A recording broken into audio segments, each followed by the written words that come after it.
வணக்கம். இவங்க 3 பேருமே வந்து ஷெல்டர்லேருந்து இங்க ட்ரீட்மெண்ட்டுக்காக வந்திருக்காங்க. என்னுடைய இது வேளச்சேரிக்கு வந்திருக்காங்க. இதுல ஃபர்ஸ்ட்டு குழந்தை வந்து பார்த்தீங்கன்னா, எல்லாருக்குமே தெரியும். ஆக்சிடென்ட்ல பேரலைஸ்ட் ஆனவங்க. மோஷன் போக முடியல. அந்த இது வெளில வந்துருச்சு அவங்களுக்கு. லோக்கல் டாக்டர்ஸ்ட்ட கொண்டு போனோம். அவங்க ஸ்விட்சஸ் போட்டு அனுப்பிச்சாங்க. ஆனா அது சரியில்ல. இப்ப திருப்பி என்னோட டாக்டர்ட்ட வந்திருக்காங்க. 50 கிலோமீட்டர்ஸ் தாண்டி வரணும் என்னோட இடத்துக்கு இங்க.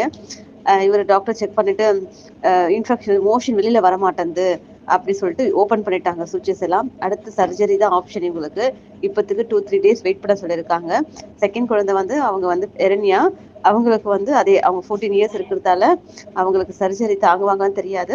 அதனால மெடிசின்ஸ் குடுத்துருக்காங்க. அதுல பார்க்கலாம். அதுல ஒண்ணும் அவங்க ரெடி ஆகலைன்னா அடுத்து வந்து சர்ஜரி பண்ணலாம். ரிஸ்க் எடுத்து தான் பண்ணணும் சர்ஜரி. தேர்டு குழந்தை வந்து எல்லாருக்குமே தெரியும். இவங்களுக்கு வந்து பெரிய டிவிடி இருந்தது. அம் இப்போ வந்து நாங்க ரெடி பண்ணிட்டோம். 5 இன்ஜெக்ஷன்ஸ் போட்டு ரெடி பண்ணிட்டோம். ஆனா இவங்களுக்கு வந்து சர்ஜரி வந்து எந்த ஹாஸ்பிட்டல்லயும் பண்றது யோசிக்கிறாங்க. ஏன்னா இது ஸ்ப்ரெட் ஆகுமோன்றது ஒரு பயத்துல. இப்ப வந்து என்னுடைய டாக்டர்ட்ட நாங்க டாக்டர் தன்னிகேவியல்ட்ட வந்திருக்கோம். அவங்களுக்கு பிளட் டெஸ்ட் எடுத்துட்டு அடுத்து குடும்ப கட்டுப்பாடு கருத்தடைக்காக வந்திருக்கிறோம். ஏன்னா இவங்க வந்து ரோட்ல இருக்கிறவங்க மேட் ஆயிட்டாங்க வேற டாக்ஸோட. திருப்பி அதை விட்டோம்னா குட்டி போட்டுருவாங்க. அதாவது அதனால என்னோட ஷெல்டருக்கு கொண்டு வந்துட்டு கருத்தடை பண்ணிட்டு இவங்களை அதே விட்டுருவோம். நன்றி.